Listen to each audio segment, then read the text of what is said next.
In today's episode, we're discussing the AARC's new strategic plan and path for the future.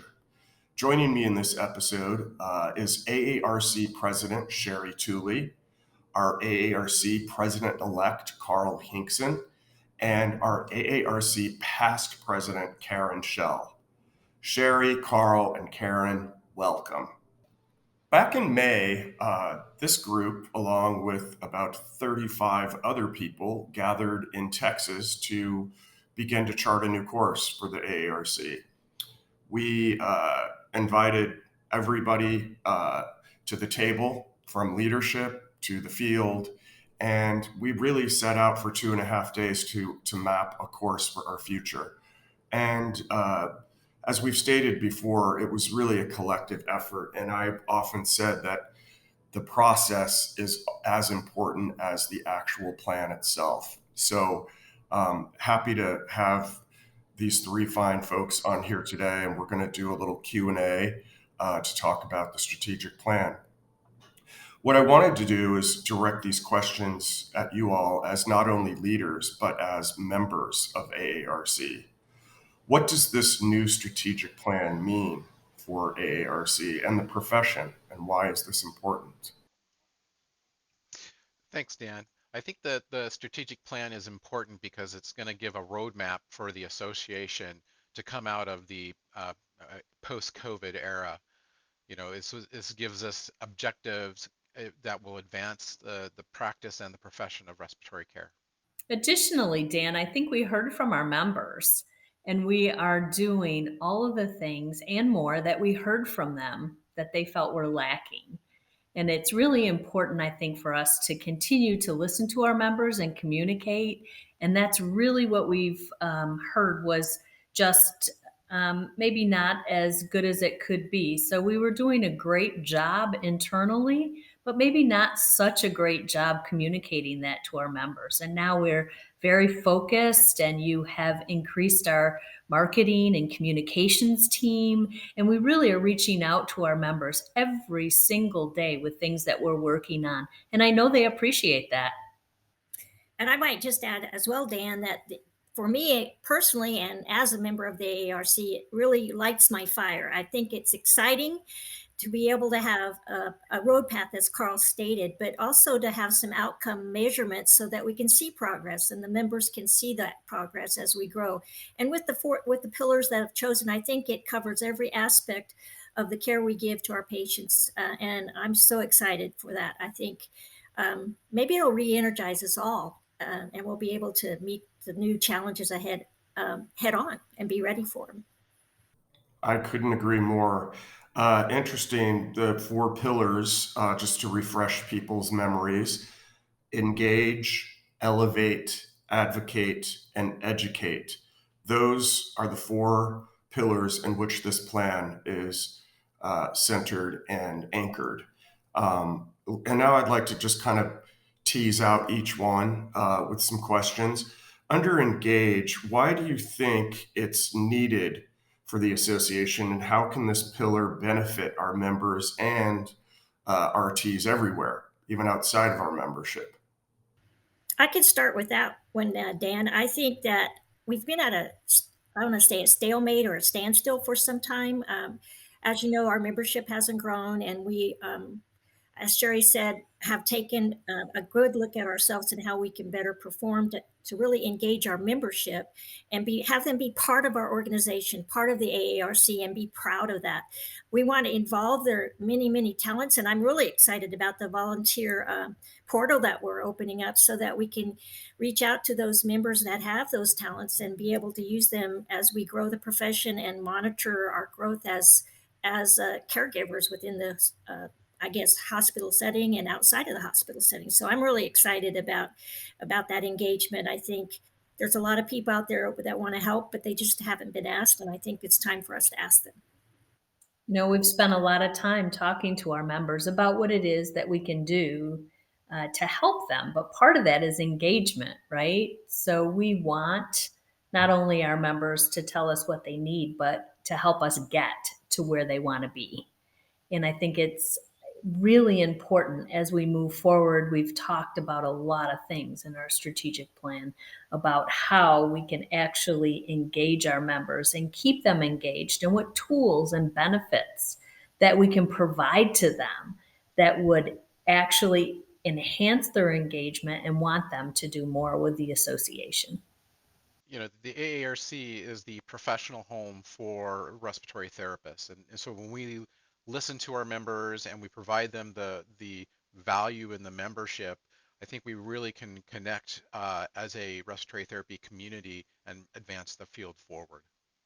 Good points, excellent points. And, our plan really outlines all of that. As far as Elevate is concerned, uh, we've already, as I think Sherry mentioned just moments ago, that we now have a almost fully staffed marketing and communications team. In addition to that, we've retained a public relations firm, and we have been, I think each person on this call or video call has had the opportunity to speak to the media. So we're already getting results with 5W, our PR firm. So what does that mean? What was the motivation for this pillar to elevate the profession? What will this mean for not only AARC but for the profession?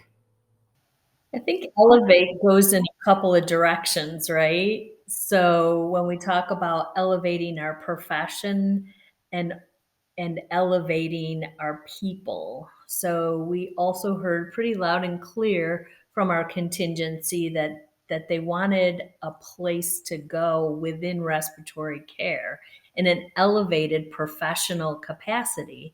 And as we continue to work with schools like The Ohio State University in advanced practice and working with other states to really elevate the practice of respiratory care is one avenue. But Dan, the other one that we talk about a lot is helping the schools and the hospitals to recruit and retain. And how do we do that? And those are other things that we've begun to work on, not only through our public relations firm, but also internally with the people in the executive office under your direction.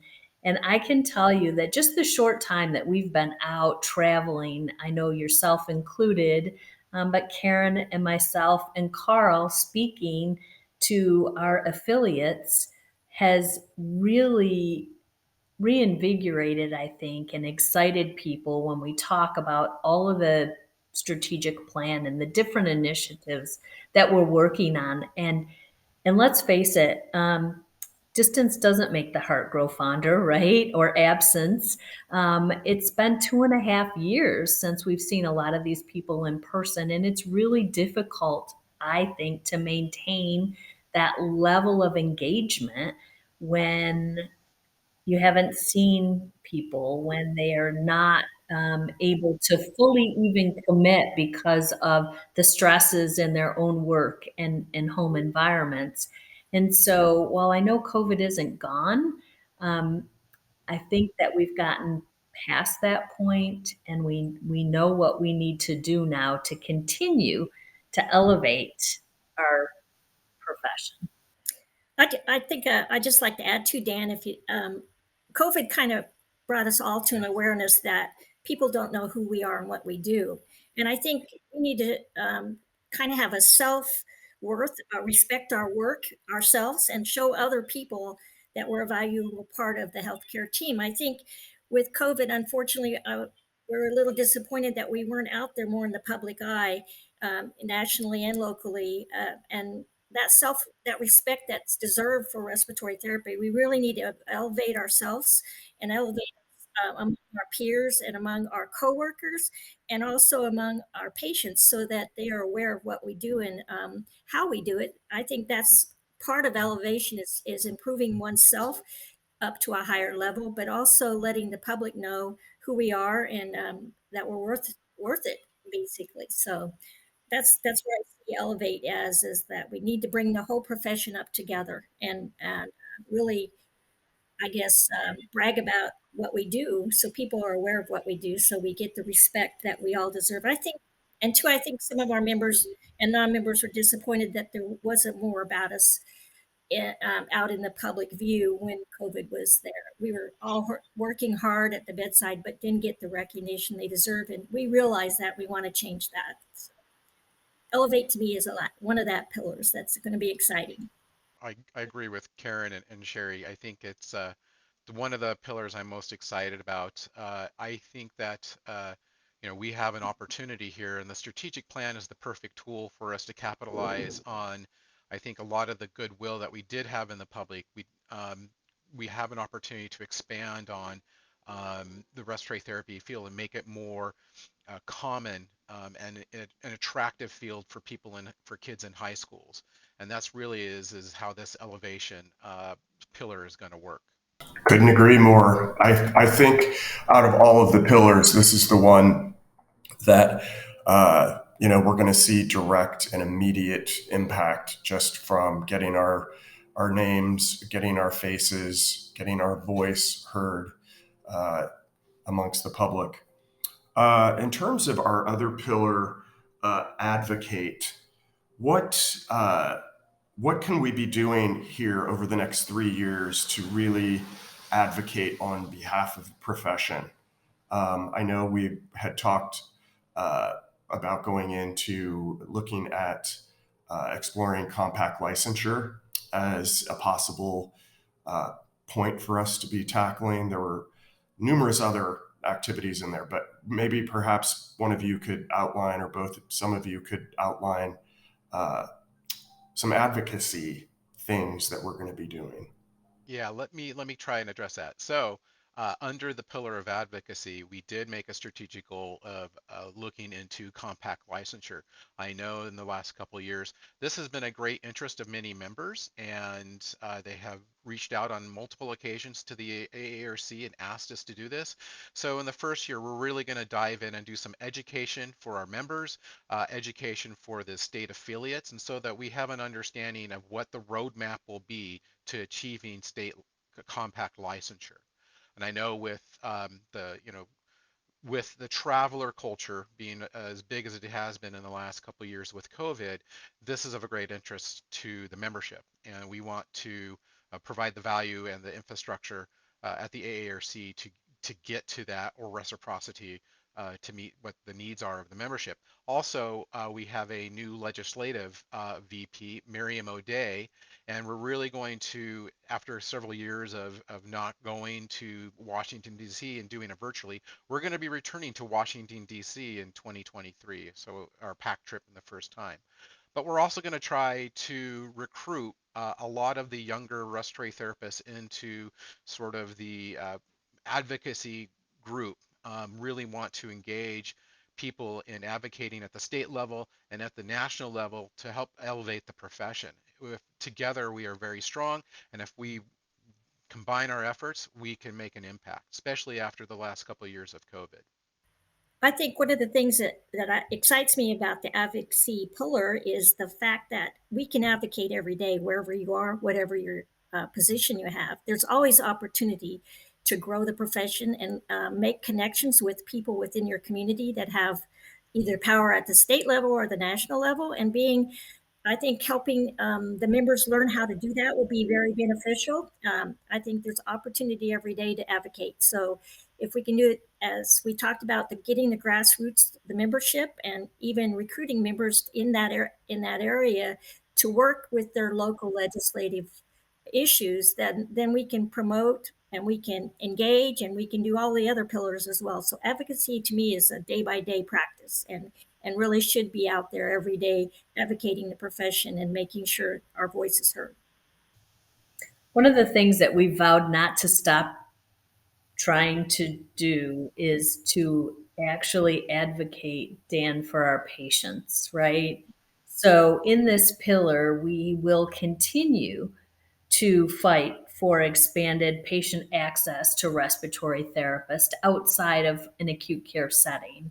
And that really is vital. We've heard from many patients and many caregivers that they really not only respect the respiratory therapist, but wish that they had access to respiratory therapists outside of an acute care setting. So that's very important to them.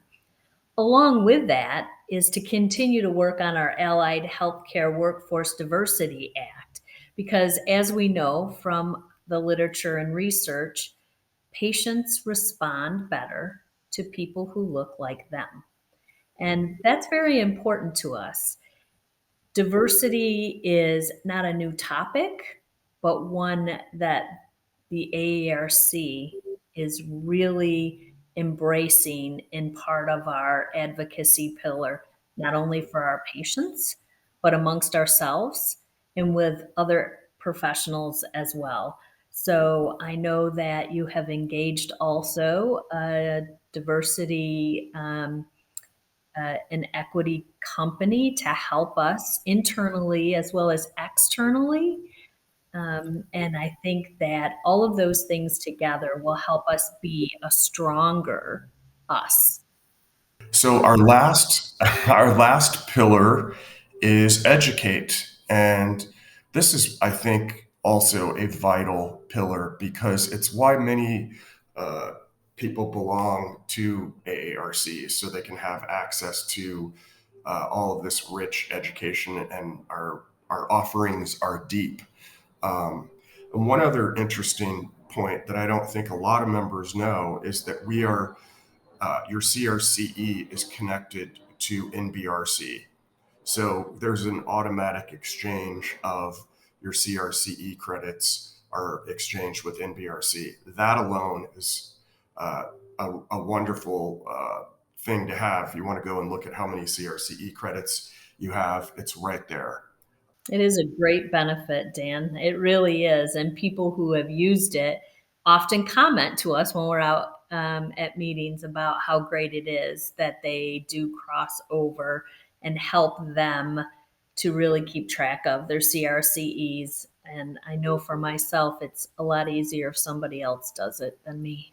I think too, one of the things under educate that we're really have heard from our membership is that they need some tools to help them within their own state society, how to maybe talk to a radio station, maybe how to get a newspaper article. Those kind of things are we know respiratory therapists have a lot of skills to take care of patients, but it's one of those things that it doesn't come easily to us.